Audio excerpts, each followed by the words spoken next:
classificada em leve, moderada e grave. E isso é importante para que a gente tenha noção das manifestações clínicas.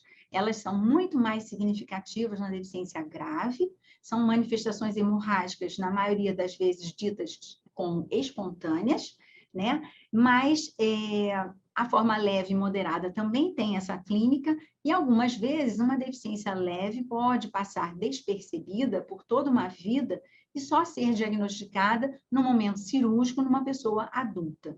Bom, então vamos falar um pouquinho da herança, né? Eu tentei fazer aqui uma distribuição. Então, a gente imagina uma mulher que seja portadora, né, dessa informação genética, né? Então, e ela tem uma prole com um homem normal. Então, o fruto dessa prole, né? Essa prole vai ter 50% de chance de ter mulheres portadoras e 50% de chance de ter homens hemofílicos. Já se a gente tiver uma mulher normal, que não tem essa informação da hemofilia, e o relacionamento com um homem hemofílico, né, os filhos desse casal, né, todas as mulheres serão portadoras, e todos os homens serão normais, tá? Então, é importante que a gente conheça essa forma de herança, para que a gente possa orientar as famílias com hemofilia sobre os seus futuros descendentes, para que elas possam, então, fazer uma programação, né, dessa natalidade. Bom, a clínica da hemofilia, ela começa nos primeiros anos de vida. Em geral, quando a criança começa a se movimentar, a rolar mais no berço, a se colocar de pé ou a engatinhar. Alguns têm os primeiros sangramentos no momento do parto, relacionado a algum trauma que possa acontecer nesse momento. Então, são hematomas que surgem no corpo e que fazem com que essa família procure assistência médica. É importante que a gente lembre que hoje é muito comum o relato dos maus tratos, mas nem sempre essas manifestações, esses hematomas, são por conta de maus tratos. Então, a gente tem que estar alerta que é possível que ali exista uma condição hemorrágica, e uma delas é a hemofilia. Essa clínica é muito mais exuberante na forma grave, né? Ela ocorre 80% das vezes como músculo esquelética, ou seja, nos músculos e nas articulações, e entre músculos e articulações, ela é muito mais comum nas articulações. E por isso, essa seria a principal morbidade da hemofilia, né? Principalmente no passado, em que esses sangramentos levavam à destruição das articulações e sequelas para toda a vida. Outros locais podem ter sangramentos, como tubo gastrointestinal, vias urinárias, né? E também o sistema nervoso central, que é uma hemorragia de risco, mas que não é tão comum. Então, de acordo com o último guideline da Federação Mundial de Hemofilia, são consideradas graves as hemorragias nas articulações, nos músculos, principalmente os músculos profundos, e em mucosas, como boca, nariz e trato geniturinário. São consideradas de risco à vida as hemorragias intracranianas, em região cervical, orofaringe e as gastrointestinais. Então, aqui eu trouxe umas imagens de uma criança que apresentou um hematoma no antebraço, associada à punção venosa. Então, é comum isso acontecer, né, por conta da criança muito novinha, acesso venoso às vezes mais difícil, a maneira de coleta tem que ser mais cautelosa nessas pessoas que têm uma investigação hemorrágica sendo desenvolvida, né? Então, se ela já vem sinalizando que ela tem uma clínica hemorrágica e você está investigando uma condição hemorrágica, essa coleta ela deve ser cautelosa. Mas, às vezes, não existe ainda suspeita e é essa coleta que começa a despertar o diagnóstico quando a criança apresenta, ou o adulto, um hematoma associado à punção venosa. Então, esses hematomas podem ser graves nessa região de antebraço, porque podem determinar a compressão de vasos, de nervos, levando o que a gente chama de síndrome compartimental, que às vezes requer a intervenção cirúrgica, a fasciotomia, para a liberação desse compartimento. Aqui também um hematoma, né? Se vocês observarem, essa é a parte lateral do abdômen, né? A cicatriz umbilical está no alto, e é um hematoma extenso de parede abdominal e base de tórax, né? Que aparentemente não foi associado a um trauma importante, segundo a família. Aqui nós temos um adulto, né? A gente observa que esse joelho à direita, né? O joelho direito do paciente, ele está aumentado de volume, o que mostra a presença provável de sangramento, né? E no outro lado, uma limitação da amplitude. As hemartroses, elas podem começar com a queixa de dor e vão progredindo se não é feita a reposição do fator deficiente. Então, aí você passa a observar o aumento de volume, a limitação da amplitude do movimento e a piora dessa dor. Então, como a gente faz o diagnóstico? Primeiro, a clínica, né? Toda essa história que eu contei para vocês, né? Pessoas jovens, crianças, que começam a ter manifestações hemorrágicas sem uma causa significativa, ou por cutâneo mucoso, ou sangramentos relacionados a procedimentos, também podem ser a causa da investigação. Aí nós temos a história familiar, lembrando que ela pode estar ausente em 30% dos casos, né? Porque são casos que podem surgir de novo. Mas se tiver uma história familiar positiva, isso nos ajuda muito nessa elucidação diagnóstica. E, por fim, o laboratório. Na hemofilia, tanto na A quanto na B, o teste alterado é o TTPA, né? E aí, uma vez que a gente encontre um tempo tromboplastina parcial ativado aumentado, a gente vai realizar o teste da mistura, que nada mais é do que a realização do PTTA numa mistura do plasma em estudo com um pool de plasma normal. Então, quando você acrescenta o pool de plasma normal, se existe ali uma deficiência, você acrescentou o que faltava, e aí você corrige o TTPA.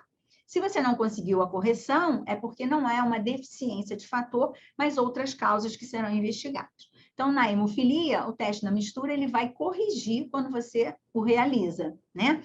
E aí você parte para a dosagem dos fatores relacionados ao TTPA, que são os fatores da via intrínseca. No caso, o fator 8, o fator 9, e dependendo da situação, o fator 11, que também está relacionado ao TTPA. Uma vez tendo o diagnóstico, a gente tem que se preocupar com o tratamento. E o tratamento da hemofilia, ele vem evoluindo muito. Então, se a gente começar lá em 1840, o que se dispunha era o uso do sangue total, né? Nessa ocasião, o objetivo era salvar vida. Depois, o uso do plasma, já quando se fazia a separação das hemácias e do plasma. E depois, em 1965, com o conhecimento da técnica do crioprecipitado, passou-se a produzir o crioprecipitado, que é rico em fator 8 e que tem pouca quantidade de plasma. Então, o volume de reposição se tornou menor, o que ajudou muito o paciente com hemofilia A. E, a partir daí, outros produtos foram desenvolvidos. Vieram os produtos liofilizados, né, plasmáticos, mas que tinham um volume muito menor, né? Era um produto liofilizado, ele era diluído no momento da aplicação. E aí, nessa ocasião, aconteceu o surto do HIV, né? A grande contaminação pelo HIV, também pela hepatite C, que acometeu muito a população hemofílica, e foram necessários os avanços em termos de inativação viral, né, nesses produtos derivados de plasma, o que hoje garante uma ampla segurança dos produtos derivados de plasma para os vírus conhecidos, né, para os agentes infecciosos conhecidos, e também permitiu o desenvolvimento de fatores recombinantes, ou seja, produzidos por engenharia genética. Então, nós passamos a ter os fatores recombinantes de meia-vida padrão e hoje já temos os fatores de meia-vida estendida, ou seja, o produto tem um tempo de meia-vida maior do que o tempo normal de meia-vida daquela proteína, tá? Eu chamo atenção aqui para esses dois produtos, o alfa-damoctocog e o alfa-urioctocog-pegol, que são dois fatores 8, que têm a sua molécula modificada, com isso eles têm uma meia-vida maior, e que recentemente eles foram incluídos no SUS. Bom, além da terapia de reposição, nos anos de 2017 e 2018, foi aprovada a primeira terapia de substituição, que é o emicizumab. Outras medicações vêm sendo estudadas já em estudos de fase 3 avançados, né, que buscam um reequilíbrio da hemostasia, como é o caso do concizumab, que é uma das moléculas que inibe um anticoagulante natural, que é o TFPI, e também o fituziran, que é uma outra forma de tratamento por RNA de interferência, que vai diminuir a produção da antitrombina, que é um inibidor natural da coagulação. Assim também a terapia gênica, que também encontra-se em estudos de fase 3 com resultados satisfatórios. Bom, então aqui, só para ilustrar melhor, a aprovação da medicação na Anvisa do emicizumab foi em 2018 e 2019, e dessas duas outras moléculas de fator 8 foi em 2010 e 2020. O fato da medicação estar aprovada pela Anvisa não quer dizer que ela está disponível no SUS para uso. Então, somente em novembro de 2019 foi feita a incorporação da molécula do emicizumab no SUS, e em fevereiro de 2022 foi feita a incorporação desses dois produtos, que são fatores 8, de meia-vida estendida. Bom, então, como é que se faz esse tratamento? Ele pode ser sob demanda, ou seja, você usa quando há uma necessidade, quando há um trauma, quando há um sangramento, ou de forma profilática, e aí você pode fazer a profilaxia com a reposição ou com a substituição. A profilaxia é o tratamento padrão ouro, recomendado hoje para todas as pessoas com hemofilia grave. O nosso objetivo é que o sangramento seja zero. E isso vem já sendo trabalhado em 1958, já se fazia a profilaxia na Suécia, a partir da ideia de que a deficiência moderada não apresentava tantas complicações articulares como a deficiência grave. Então, por isso, se faz uma profilaxia com o objetivo de transformar uma deficiência grave em uma deficiência moderada. Essa profilaxia ela pode ser classificada em primária, secundária e terciária, e isso é relacionado ao momento de início e à condição do paciente. A forma primária é aquele uso profilático iniciado até 3 anos de vida ou a partir de um primeiro sangramento articular. Ela possibilita um crescimento com articulações normais. A profilaxia secundária é aquela iniciada fora desses parâmetros, a idade já é acima de 3 anos, já ocorreram mais do que um sangramento articular, e essa profilaxia tenta limitar as consequências de uma lesão articular que possa estar relacionada a essas hemartroses. E a forma terciária da profilaxia é aquela instituída em pessoas que já têm a lesão da articulação, seja ela detectada ao exame clínico ou pelos exames de imagem. Então, todo sangramento tem um impacto para o paciente. 2 estudos foram realizados, um em 2007, pelo grupo da doutora Mancol Johnson, e o outro pelo grupo italiano. E ambos os estudos procuraram mostrar como era a evolução de pacientes que tinham tratamento sob demanda e aqueles em uso de profilaxia iniciada de uma forma precoce. Ambos mostraram que a evolução daqueles com o uso da profilaxia, principalmente quando iniciada bem precocemente, é melhor em termos de saúde articular. Bom, terapia de reposição, ela depende do peso do paciente, do quadro clínico, ou seja, qual é a lesão, qual é a clínica hemorrágica que você está focando, a hemorragia intracraniana, é uma articulação que está sangrando, e qual é a quantidade de atividade coagulante que esse paciente possui. Então, na deficiência grave, essa quantidade do paciente é 0.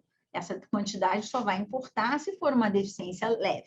E aí a gente usa essa fórmula, então, o número de unidades a ser reposta vai ser calculado pelo peso do paciente, multiplicado pelo percentual a ser alcançado, subtraído pelo percentual que o paciente possua, dividido por 2. E na hemofilia B, você não vai dividir por 2.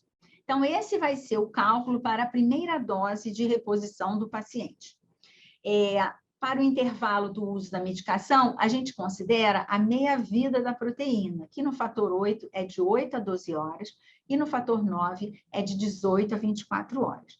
Em geral, o intervalo de uso do fator 8 é de 12 horas e o de fator 9 é de 24 horas. Então, é importante que a gente respeite esse intervalo para não perder o nível alcançado. E a partir da segunda dose, a gente faz a metade da primeira dose, porque a gente está falando em meia-vida. Então, só para vocês terem uma ideia, esse é um quadro do último guideline da Federação Mundial de Hemofilia, em que eles listam as situações hemorrágicas e o que se deve alcançar de nível de fator de coagulação. Eles também utilizam a classificação de países com menores recursos em termos de fator e países com maiores recursos. E, de acordo com a disponibilidade do produto, a reposição será maior ou menor. Mas nem tudo é perfeito e existe ainda uma complicação do tratamento de reposição, que é o aparecimento do inibidor. Eles são haloanticorpos que inibem a atividade coagulante, ocorrem em 20 a 30% dos casos de hemofilia A e em 1 a 5% da hemofilia B. Esses inibidores são classificados conforme o título do anticorpo e o tipo de resposta antigênica. Eles são ditos de baixa resposta quando eles não ultrapassam os títulos de 5 unidades Bethesda e de alta resposta quando esses títulos passam de 5 unidades. É importante destacar que um paciente pode ter um inibidor de alta resposta com um título baixo, desde que ele não esteja sendo exposto ao uso do fator relacionado. Aí, nessa situação, o seu título pode cair a 0, mas a sua resposta permanece a mesma. Então, a gente tem que lembrar disso na hora de decidir o tratamento do paciente. E como a gente identifica o inibidor? Quando a gente observa falha no tratamento de reposição, de forma rotineira, a gente pesquisa a cada 5 dias de exposição. Depois do 20º dia de exposição, a gente passa a pesquisar a cada 10 dias de exposição. E depois a gente passa a fazer a cada 6 meses. E para o resto da vida, 1 a 2 vezes por ano, é feita essa dosagem do inibidor. Toda vez que o paciente tem uma exposição prolongada, ou quando ele vai fazer uma cirurgia, é recomendado que se faça uma dosagem do inibidor. O método é o método Bethesda modificado, e lembrar que esse inibidor ele pode aparecer em qualquer grau de deficiência, seja leve, moderado ou grave. Então, a gente deve sempre considerar essa possibilidade. Por que alguns fazem e outros não fazem? Então, existem fatores de risco que são ditos não modificáveis, que são os fatores genéticos, ou seja, a mutação que levou à deficiência do fator da hemofilia, né? Polimorfismos dos genes codificadores das citoquinas imunorreguladoras também tem uma associação com esse risco. Lembrando que, quando há uma história familiar de inibidor, esse paciente tem um risco maior e a gente deve ter mais cautela no seu tratamento. E a etnia, a gente observa que a raça negra tem uma maior ocorrência de inibidor. Os fatores modificáveis são aqueles que a gente pode interferir. Então, o que se tem de conhecimento é que o tipo de molécula de fator 8 pode estar mais associado ao inibidor, um tipo do que o outro, né? Mas, principalmente, a intensidade dos primeiros tratamentos, né? Ali nos primeiros dias de exposição, e principalmente se essa intensidade for alta e houver uma situação de trauma, como a gente chama, né? Um processo cirúrgico ou um grande sangramento, um volumoso hematoma. Isso faz com que o sistema imunológico esteja mais ativado e, consequentemente, tem mais chance de aparecer o inibidor. Então, como eu disse, o inibidor tem um impacto clínico, são sangramentos mais frequentes e mais graves, com maior dificuldade para um controle. Essas pessoas tendem a evoluir mais com as lesões articulares e logo também vão precisar de cirurgias ortopédicas. É maior o risco de sangramentos com risco de morte. Isso tudo, então, leva a uma diminuição significativa da qualidade de vida do paciente. Frente ao inibidor, nosso foco de tratamento vai ser, a curto prazo, controlar o sangramento. E aí nós dispomos de produtos que são chamados de agentes de bypass. Eles ativam a coagulação por outro caminho, que não depende da presença nem do fator 8, nem do fator 9. Em algumas situações, nós podemos também utilizar doses altas do fator 8 na pessoa com inibidor. E o tratamento a longo prazo, ele visa erradicar o inibidor, porque esse é o objetivo principal na pessoa com hemofilia. Todo paciente com inibidor deve ser submetido a um tratamento de erradicação do inibidor, porque dessa forma, se ele alcançar essa resposta, ele vai poder usar a reposição do fator 8, que é a melhor maneira que a gente tem para controlar os sangramentos. Eu lembro que aqui a gente fala muito mais da hemofilia A, porque a imunotolerância para a hemofilia B, ela tem algumas características especiais e é um pouco mais difícil. A imunotolerância consiste na reposição regular do fator 8 por um tempo de até 33 meses consecutivos. Depois desse prazo, entende-se que a chance de resposta é muito baixa. Bom, os agentes de bypass, então, são o concentrado de complexo protrombínico ativado e o fator 7 ativado recombinante. Eles têm um controle limitado dos sangramentos, um custo alto, a eficácia deles não depende do título do inibidor, então não seria um problema, tá? E a resposta a esses produtos, ela precisa ser monitorada para que a gente possa avaliar a necessidade de troca de dose, de intervalo ou de produto. Lembrando que só existe um monitoramento pela resposta clínica, não existe nenhum exame laboratorial que nos auxilie. Em relação à imunotolerância, eu destaco que é um tratamento com mais de 30 anos no mundo, que tem um sucesso de 60% a 70% na hemofilia A e um pouco menor na hemofilia B. E aqui, só para sinalizar, os agentes de bypassing, o CCPA é um derivado de plasma, que tem os fatores dependentes da vitamina K, e o fator 7 é um produto recombinante que tem uma única proteína, que é o fator 7. Ele não tem nada de proteína humana ou animal. Ele não faz uma resposta anamnéstica e pode ser usado na hemofilia B. Bom, em relação à terapia de substituição, nós temos o emicizumab, um anticorpo monoclonal, que faz uma das funções do fator 8. Ele aproxima o 9 do 10 e permite que a coagulação se realize. Ele não tem semelhanças com a molécula de fator 8, logo ele não sofre interferência no inibidor de 8 e nem aumenta o seu título. E ele foi feito para uso subcutâneo. Esse produto cria um nível hemostático constante na pessoa com hemofilia. Ele é recomendado apenas para uso profilático na hemofilia A, com ou sem inibidor. É feito com uma dose de ataque em 4 semanas seguidas e depois escolhe-se um esquema de manutenção, que pode ser semanal, a cada 2 semanas ou a cada 4 semanas. Ele tem 4 apresentações, lembrando que 3 apresentações têm uma concentração e uma outra tem uma outra concentração. E a gente não pode misturar essas concentrações diferentes na mesma seringa. Ele trouxe uma nova realidade, porque esses pacientes agora não vão tratar todos os sangramentos, a gente vai precisar avaliar o trauma e o sangramento para ver se precisa de uma nova, de uma outra medicação hemostática adicional. Lembrar que, no caso de um sangramento, o produto de escolha é o fator 7, ativado recombinante.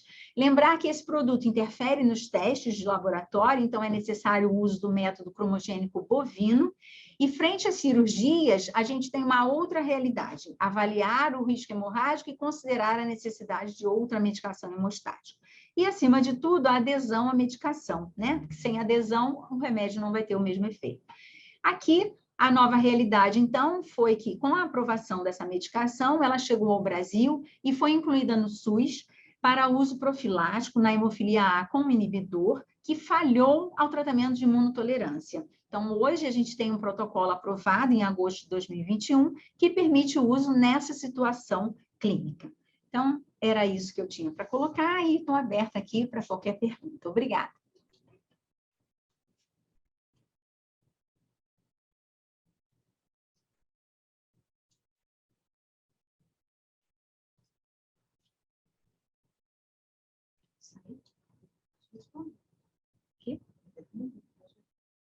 Então, vamos ver aqui as perguntas.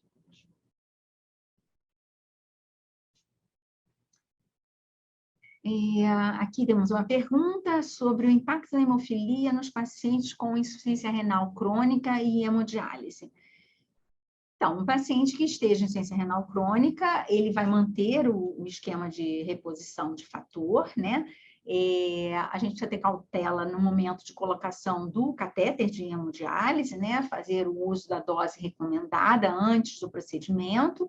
e realizar a hemodiálise. Então, são situações especiais que cada vez mais aparecem por conta do envelhecimento dessa população, que passa, então, a ter comorbidades, como a hipertensão arterial, diabetes mellitus, que pode levar, então, a uma condição de insuficiência renal crônica. Então, um hemofílico que seja renal crônico, ele precisa receber a reposição adequada do fator, considerando aí se ele é uma deficiência leve, moderada ou grave, e de acordo com o nível de fator que ele tenha, você vai fazer essa correção.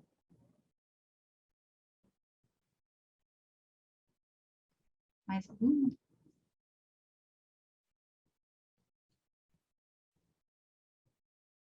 Então, acho que nós ficamos por aqui, e eu espero que tenha sido proveitoso para vocês. Obrigada.